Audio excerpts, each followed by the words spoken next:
वैशाली जिले के लालगंज पहुंचे केंद्रीय मंत्री चिराग पासवान ने इंडिया गठबंधन पर बड़ा हमला बोलते हुए इंडिया गठबंधन को भानुमति का कुनवा करार दिया है। उन्होंने कहा कि नेतृत्व की लालच रखने वाले कांग्रेस को उसके ही घटक दलों ने निकाल दिया है।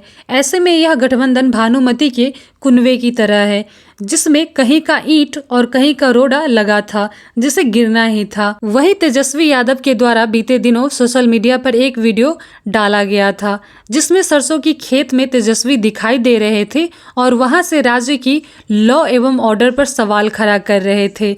जिसके बाद चिराग पासवान ने जवाब देते हुए कहा कि तेजस्वी यादव को देखना चाहिए कि 90 के दशक में उनके परिवार के शासनकाल में बिहार कैसा था।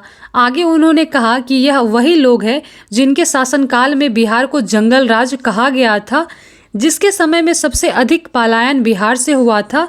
इसीलिए ऐसे लोगों को बिहार के लॉ एवं ऑर्डर पर बोलने से पहले सोचने की जरूरत है कि उनके शासनकाल में क्या हुआ था। वहीं बीपीएससी छात्रों के ऊपर हुए लाठीचार्ज तथा प्रशांत किशोर के द्वारा लगातार धरना पर बैठे रहने के सवाल पर उन्होंने कहा कि यह चुनावी साल है, जिसमें सभी को विरोध करने का अपना अधिकार है, लेकिन जिस तरह से छात्रों पर लाठीचार्ज हुआ है वह गलत है और वह छात्रों के साथ मजबूती से खड़े हैं।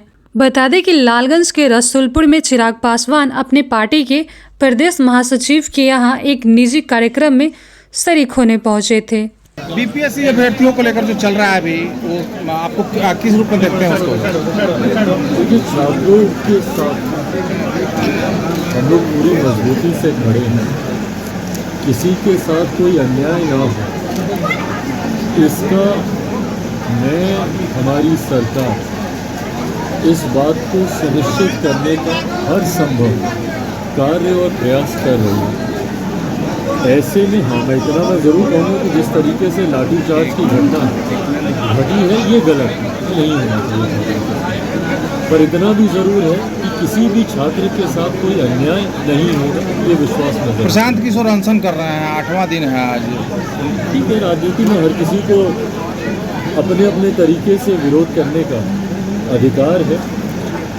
उनका ये तरीका अपना विरोध दर्ज कराने का उन्होंने चुना है, और जैसा मैंने कहा कि हम लोग सरकार इस बात को पूरी तरीके से सुनिश्चित करेगी कि किसी भी छात्र के साथ कोई अन्याय न हो। एक सवाल, तेजस्वी यादव ने प्रगति यात्रा जो चल रही है उसको दुर्गति यात्रा करार दिया है, इस पर क्या कहेंगे? चुनावी वर्ष इस तरीके की बातें आती रहेंगी, और जब प्रदेश के मुख्यमंत्री जब यात्रा पर निकलते हैं तो वो प्रदेश के विकास की सोच को मद्देनज़र रखकर होती है। खुशी मुझे इस बात की है कि एक ऐसे मुख्यमंत्री जिन्होंने जनता से लगातार जुड़ने का प्रयास किया और उसी सोच के साथ वो इस यात्रा पर निकले हैं।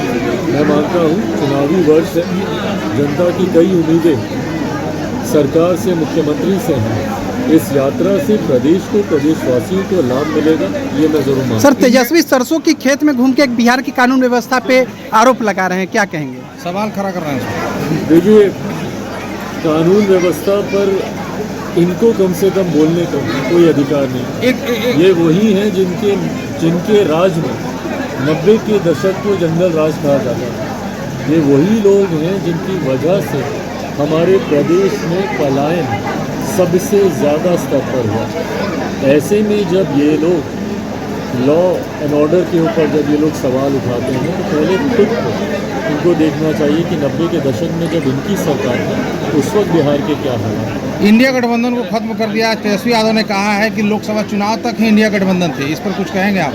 जिस तरीके से इंडिया गठबंधन के भीतर ही मतभेद उठने लगे हैं, कभी उसके नेतृत्व को लेकर, कभी एक दूसरे के समर्थन को लेकर, दिल्ली में अभी चुनाव हो रहे हैं, ना के बराबर इंडिया अलायंस का कोई घटक दल कांग्रेस का समर्थन कर रहा है। अधिकांश घटक दलों ने, टीएमसी हो, समाजवादी पार्टी हो, इन सब ने आम आदमी पार्टी का समर्थन किया। तो जो नेतृत्व करने की लालसा रख रही थी कांग्रेस, उसी को जब नकार दिया गया, तो ऐसे में देखिए पहले भी हम लोग इस बात को कह चुके हैं कि इस तरीके के गठबंधन भानुमति के कुनबे की तरह होते हैं, कहीं की ईंट कहीं का रोड़ा, ये बनने से पहले ही बिखर जाते हैं। और अब तो स्वतः इन्हीं के ही घटक दल बोल रहे हैं कि ये गठबंधन खत्म है, तो इसके ऊपर अब चर्चा करने का कोई औचित्य ही नहीं।